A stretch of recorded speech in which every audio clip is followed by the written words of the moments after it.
Hi, Claire. Welcome to your reading. I'm sorry it's so late. My voice is gone again, so we're just going to push through and pretend that I don't sound like a frog. Great. The chances of meeting someone duplicitous are high. Be careful. The chances of someone trying to manipulate an interest of yours to get close to you for the wrong reasons is likely. Be careful. Not reacting is a great move. The Sun, Two of Cups, and the High Priestess. Not reacting is a great move. Let it come to you. It wants to come to you. It's good for you. It will find you. Let it come to you. When it gets there, observe it. Don't just jump in. Just watch it. The High Priestess is saying, okay, good things coming in on the surface. The Sun, very good.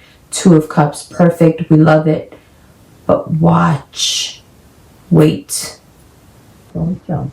Just wait. Just watch. See what happens. Bottom of the deck, Six of Cups. And, bottom of the deck, Six of Wands, Six of Cups. So, again, you're talking love, you're talking marriage, you're talking something very serious, but you're also talking about someone who's saying this stuff. So let's keep going. Right now, I wouldn't get into anything with anyone like too good to be true situation. Just wait a couple of weeks and you'll have all the answers that you need in terms of, is this person genuine or not? Because they might be, but right now it's advisable to be cautious just because of where you're at, what you've already been through, and what you're really sensitive to. You know, if someone tells you, Aquarius, that this is what we're going to do, or I promise I'm going to do this, or this is how it's going to be, then when they use that against you, it can be really confusing. Because they're like, no, but I told you this is how it's going to be. And you're like, yeah, but I didn't think it meant this. The High Priestess is definitely the move. It's definitely the vibe for you guys. For sure. Queen of Swords, Nine of Swords. Okay, so when you are not being the High Priestess energy, when you are reacting, it's bringing nothing but pain. You know, a lot of times the Nine of Swords for an air sign is the words we've said that we can't take back. And there you are, Queen of Swords, Nine of Swords, deeply powerful and yet deeply regretful and sad.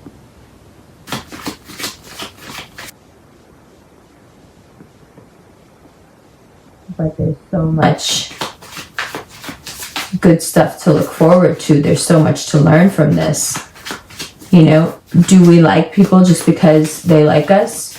Or do we like people because they meet our standards, because they do things for us, because they make us laugh, because they, you know, because we can also affirm them?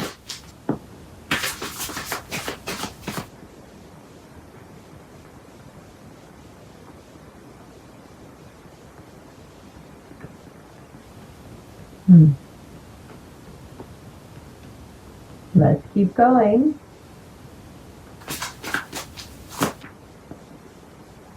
There's that Nine of Swords is really heavy. It's really heavy, like it hit me like a ton of bricks just now. Five of Wands, the Judgment card. Two of Wands, Page of Wands, Eight of Cups. Yeah, this Mercury retrograde is going to mess with you. And it's going to bring up people who will try to get back in contact with you by fighting, by arguing, by being argumentative. And you can like see the same cycle starting again. Oh my God, like I don't want to do this. But you will have ample opportunity to run away from whatever it is and run right into what seems like some very healthy fire energy that builds you up, that loves you, that takes care of you. Yeah, compared to everything else that's out, nothing comes close to this, right? This is the ultimate in being cared and nurtured and loved, and someone is there for you and they're loyal, and that's all of this stuff. And yeah, you've had to leave, a lot behind. You had to change a lot. But you always knew there was going to be a payoff. You may just be wondering, like, hello, where is it? Where's the payoff? We're here. We're here from here until February 2020. Payoff, payoff, payoff. It's going to be really good. Be careful, though, of those who would say one thing and do another. Like the magician. Be careful. Don't let yourself get manipulated or gaslit, Aquarius. Sometimes the smartest people are the ones that are easiest to fool. Okay, let's look at these cards, yeah? Again, I'm sorry it's so late. As you can tell, I'm still recovering. My head's a little out of it, but I love you. Let's look at these cards, and I'll see you in the Halloween videos next. Yeah? Mwah.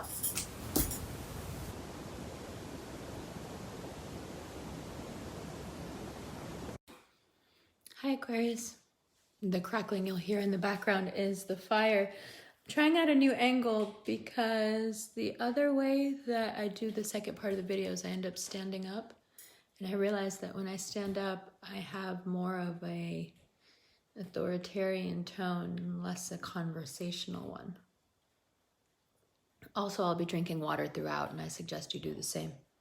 So now that you can see the cards all together, what do you think? It's pretty obvious that for the next 30 days, the worst thing you could do is give in to the baser part of your nature, which I have a pretty good feeling after looking at this center row, you won't do at all. The best thing you can do is to be as receptive as possible, because that top row is letting you know exactly how much love, how much collaboration is coming to you. It's very powerful. Do not underestimate that first row. The first row is all the secrets you need for, I would say, until late 2020, actually. It'll be collab after collab after collab, God willing.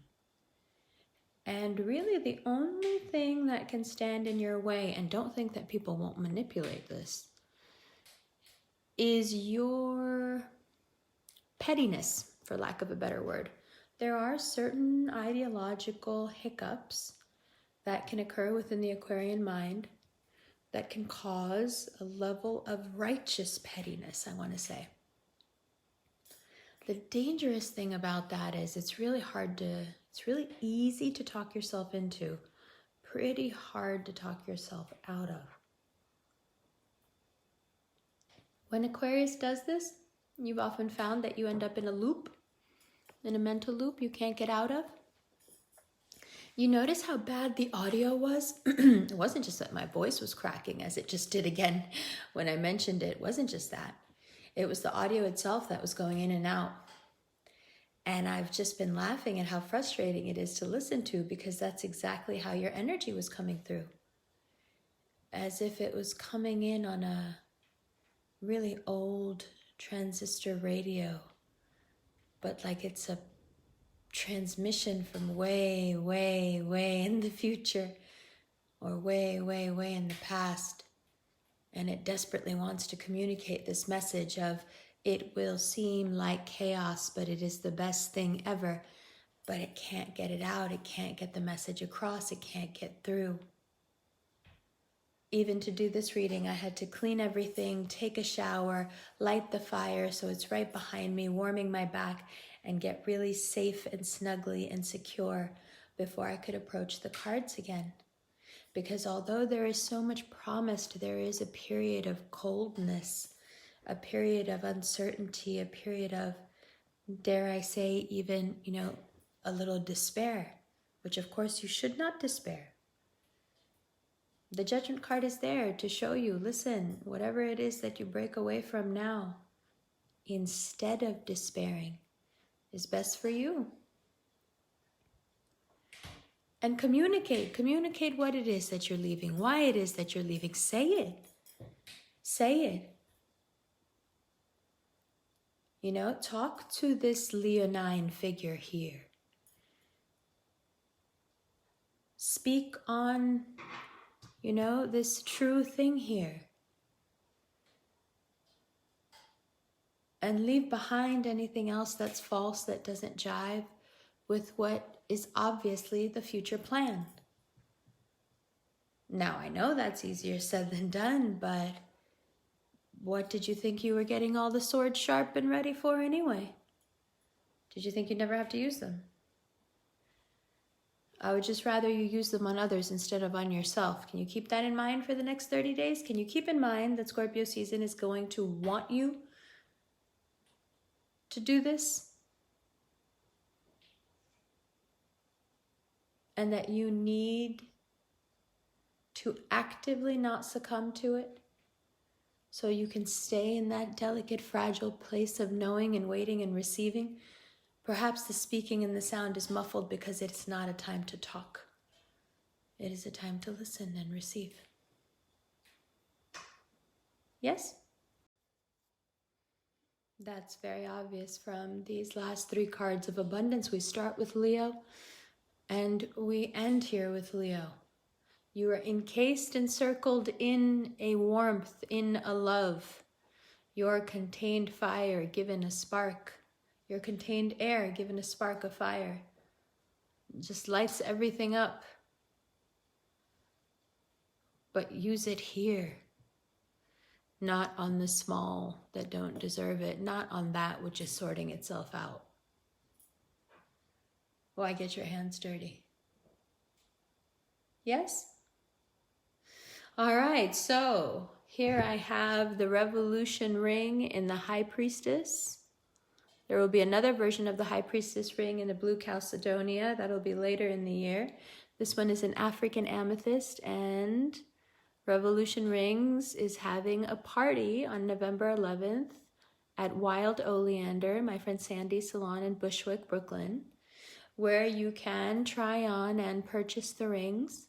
And also, I will be DJing under my DJ and podcast name, DJ Narc. There will be a podcast segment at the beginning, a question answer, meet and greet, and you can dance and have fun and hang out and buy some rings. So if you're into that, there will be a link below. And also there's a link below to Cameo where you can get your in-depth readings, the one-on-one. Okay? Love you. See you in the extended.